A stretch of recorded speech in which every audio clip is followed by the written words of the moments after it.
I'm in the northeast, paying homage to the man who created China's culinary culture. I'm in Shandong, the hometown of Confucius.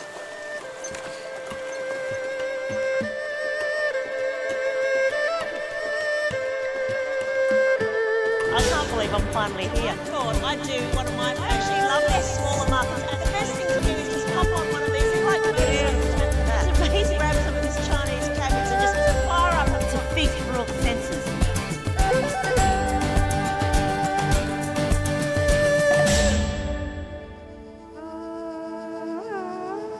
Shandong is marked by mountains to the west and a coastal line to the east. I start with coastal Qingdao. This port city was created only in the late 19th century. Its appeal as a seaside resort is immediately evident. Beautiful beaches that inspire a healthy lifestyle.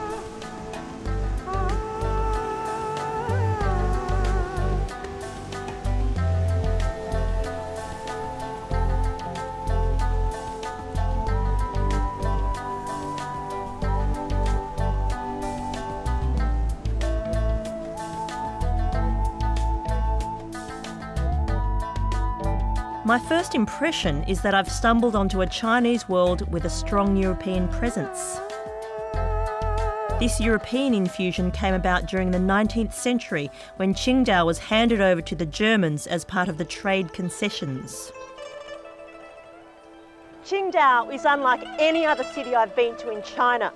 It has this strange sort of Bavarian influence, but of course with the Germans came the beer. The city's name is carried around the world with its German-style beer. But aside the beverage, the German influence seems to have hit an impenetrable food fortress. Local taste buds are still strictly Shandong.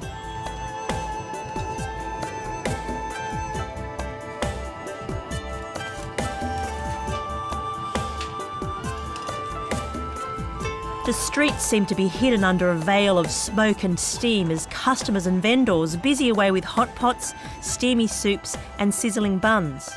Such a heartwarming ambience under low temperatures. It's the kind of temperature that restricts any rice cultivation, which explains why the staple is wheat turned into breads and buns, either steamed or fried. It's said that people in Shandong love their onions in any shape and form. These are eaten either raw or as a seasoning. You can't miss it. Spring onions in this fried pancake or chopped up with pork meat in this Chinese-style hamburger.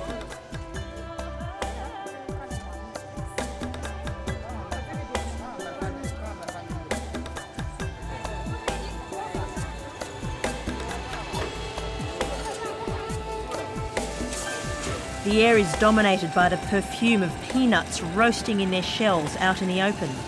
This place is a clear stamp of local food identity. Although fresh leafy greens are readily available, the Shandong menu veers towards hearty roots such as potatoes, carrots, radishes and lots of local delights. Well, here's another local vegetable. This is a type of green radish. So crunchy like a carrot, like an apple, but very, very sweet. And what the locals do is they simply slice it up. They also slice up some red radish and they stir fry them together with some dried shrimp, peanut oil, soy sauce, garlic, Chinese cooking wine. But what I would do with this, because it's so crunchy and sweet, is I'd pickle it, a little bit of salt, sugar and vinegar, and it's a beautiful appetizer.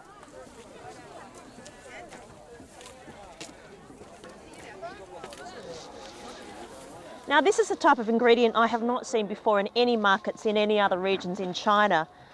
And apparently it's a type of wild weed which is just pulled out of the ground, washed, roughed choppily, and then it's stir-fried with a bit of salt and garlic and mixed with the pork mince and then goes inside those beautiful jiaozi, or the boiled dumplings that we see all over China. Now here's an interesting ingredient, xiangtun, which means fragrant tree. And what the Chinese do is they pickle it, and it has a beautiful, salty, citrusy flavour. And because of this strong flavour, they often team it with the less flavoured ingredients such as eggs and tofu. Qingdao menus are dominated by seafood of all kinds brought into the city from the bordering sea. Clams top the list of hot favourites, and eating Qingdao clams is one of the must-dos in this city.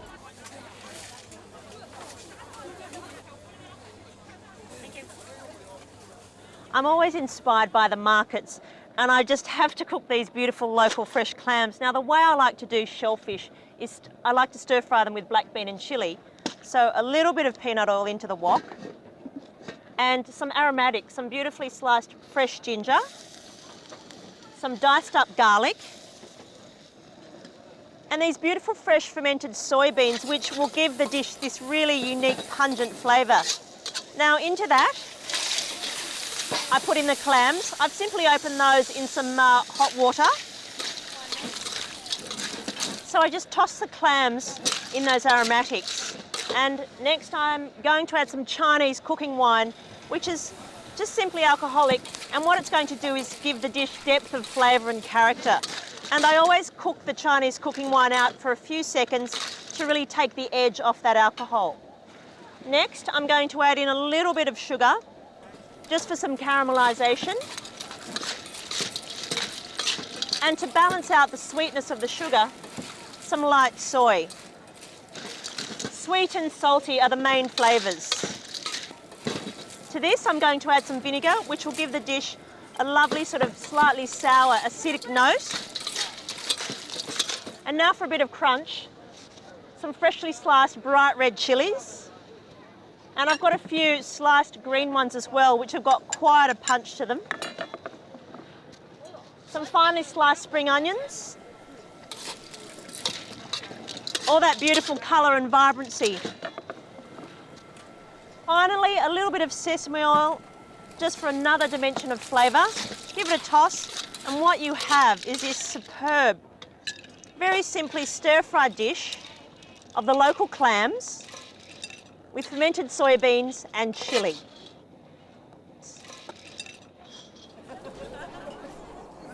Okay? A little bit of salt. Salty, very good. Okay? Good, good. Okay? Okay? Good, good. Yeah, hello.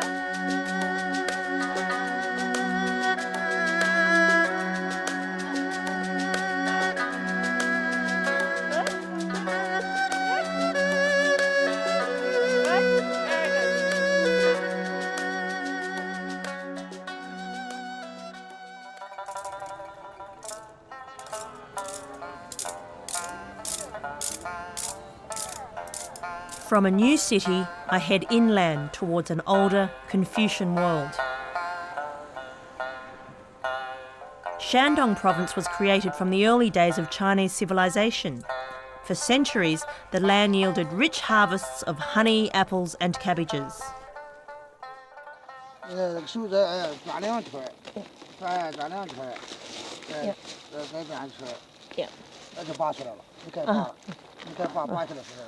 I just had to stop past this cabbage farm.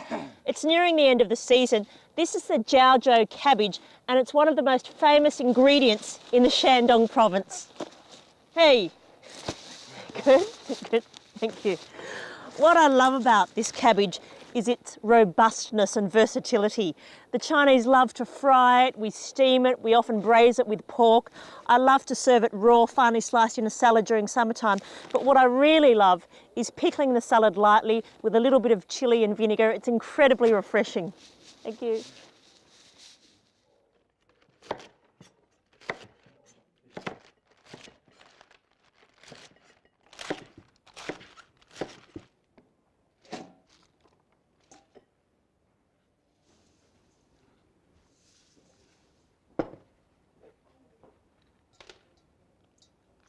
So I've just marinated the cabbage for several hours in some salt and sugar. The salt is for flavour and the sugar also flavours it, but it creates a lovely sort of velvety texture which is sort of contrasted with a little bit of crunch. Now to this I want to complete the pickling process, so I add some vinegar, which will not only sort of wilt the cabbage further, but will add a beautiful sour acidic note. To further intensify the flavour, some chili oil.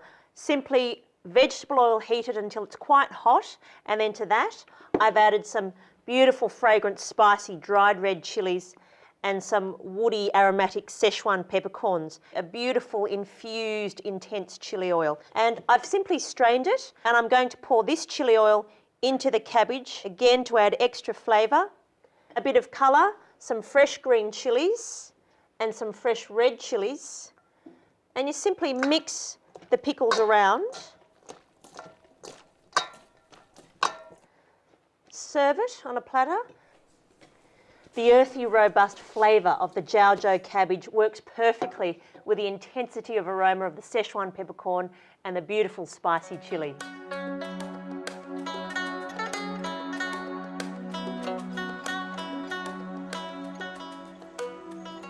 Well, this is Qufu. It's small in size but big in significance. It is the birthplace of Confucius, the father of Chinese ethics and morality. He was also the founder of Chinese cuisine.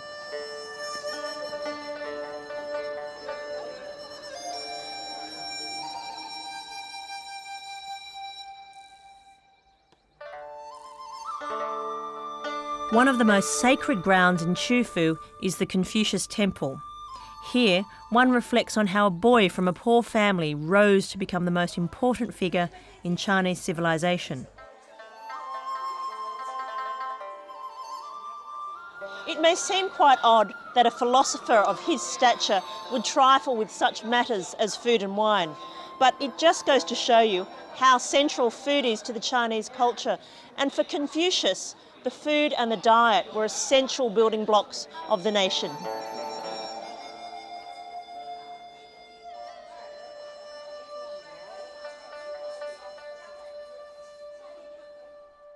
One of my objectives is to discover some of Confucius' recipes and cook in the Confucius mansions, the home of his descendants. Alas, the building is ceremonial. No one lives here anymore.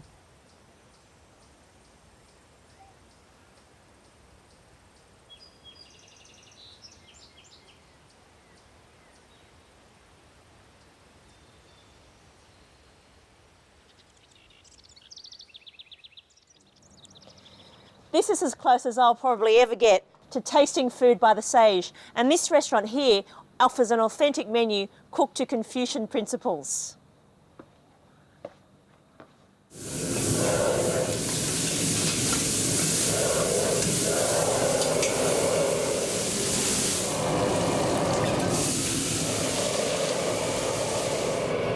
Confucius said that each dish must have a combination of colour, flavour, aroma and texture.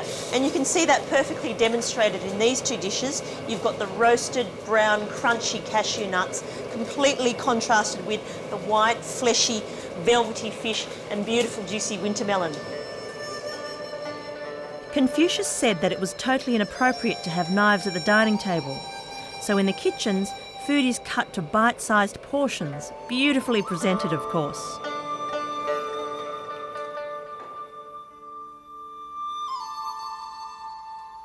This Confucian menu is a collection of banquet-style recipes, and all of these dishes were created under the guidance of Confucius. They were then served to himself, his descendants, and all of their VIP guests. Have some. Please, have some. Have some. Confucius also established the standards for Chinese dining etiquette. Always eat with chopsticks and never dine alone.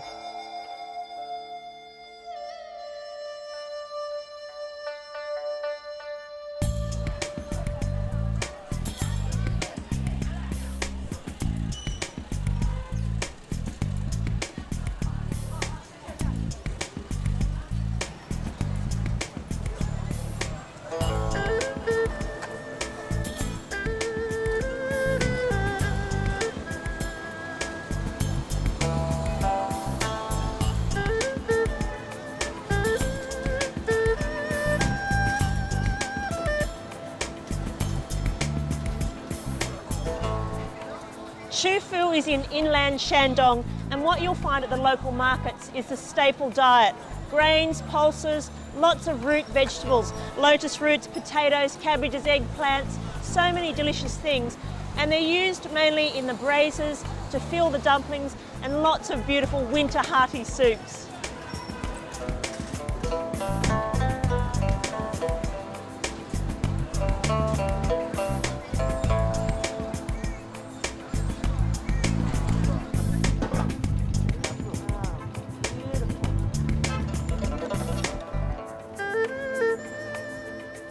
The local population seems to live to the style and rhythm of the old world. The colours, the food, the low seating arrangements, and the importance of slurping on food while it's still scaldingly hot.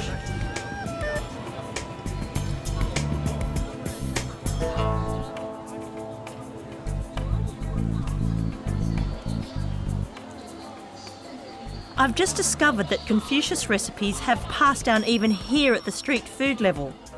This is called Confucius fried cake, apparently made from his recipe. The dough is wheat and millet, filled with peanuts and sesame seeds and pressed into wafer-thin slices. They look like pressed starch linen, but taste great.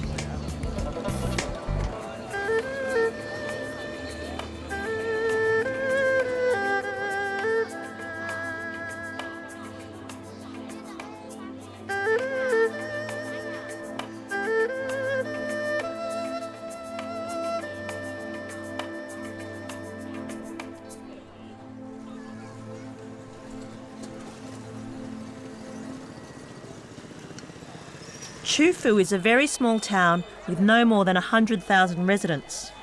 Nearly everyone is either related to Confucius or knows someone who is. This rider is taking me to meet his wife, who is a descendant. They live on the outskirts of town.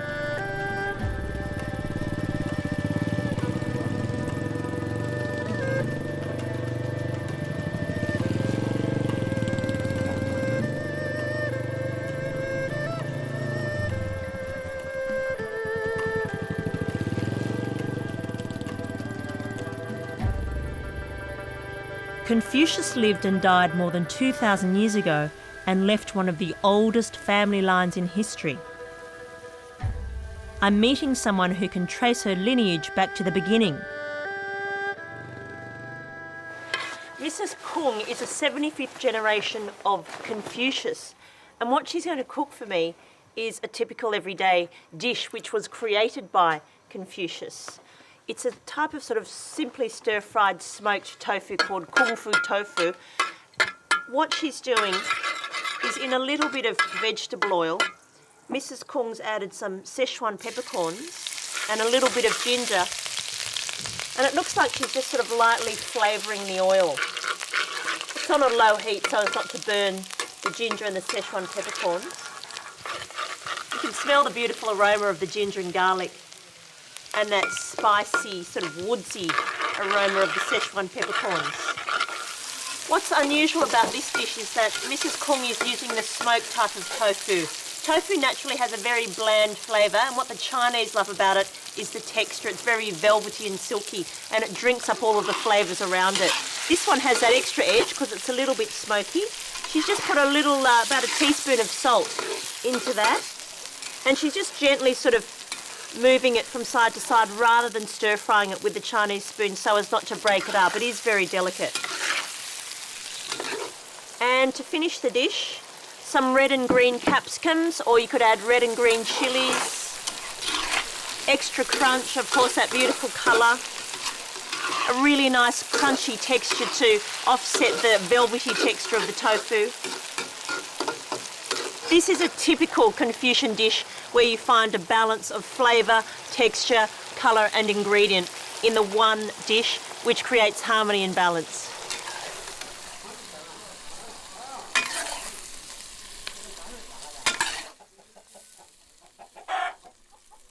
To accompany Mrs. Kwong's stir-fried tofu, I'm going to do a really simple dish of stir-fried locally grown corn. And what it is a little bit of peanut oil. And I'm going to use ginger and garlic like she did as well, just for the aromatics.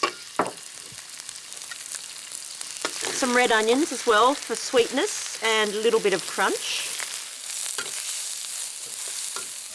And I've got some really beautiful Chinese duck sausage, which is a little bit like prosciutto, so it's sort of chewy and salty and sweet all at once, and it gives dishes texture and character.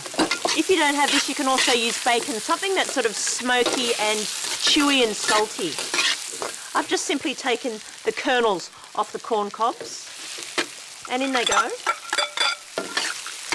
I love the sweetness of fresh corn. Nothing beats fresh corn and the crunchy little sort of bites you get. Now the sweetness of the corn will be a beautiful contrast with the saltiness of the Chinese duck sausage. What I'm doing is just searing the corn so the corn takes in all of that ginger and garlic aroma. Okay, a little bit of Chinese cooking wine. Now I love using this because it gives the dish a depth of flavour and a roundness of character. A little bit of sugar. I usually use brown sugar because I love the sort of caramelly flavour of brown sugar. What I'm doing is building up the flavour profile of this dish. I'm getting that sort of Confucian element going in, the balance of the sweet and the salty and so on. So building up on the flavour profile and really trying to get that balance of all of the different ingredients. So to balance out the sugar, I've got a little bit of light soy, which is of course salty. A little bit of vinegar to add a beautiful acidic sour tone to the whole dish. Just a little bit. Some sesame oil, just a touch. Too much is overpowering, but a little bit just gives it that lift. This is a winter warming dish and so easy and simple. Fantastic serve with a bowl of hot rice. And then just to top it off, some red chilies, again for colour, for spice, for extra flavour. And then to balance it out, to get that Confucian balance, some green, because the green looks great with red. You really don't need to cook the corn kernels very much. They're so small and they're beautiful when they're fresh. All you're doing here is really heating them through and mixing them through with that smoky, wonderful Chinese duck sausage. All right.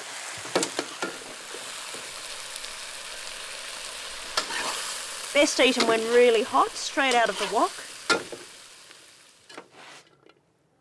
I really hope this meets Mrs. Kwong's expectations of what a true Confucius meal is all about.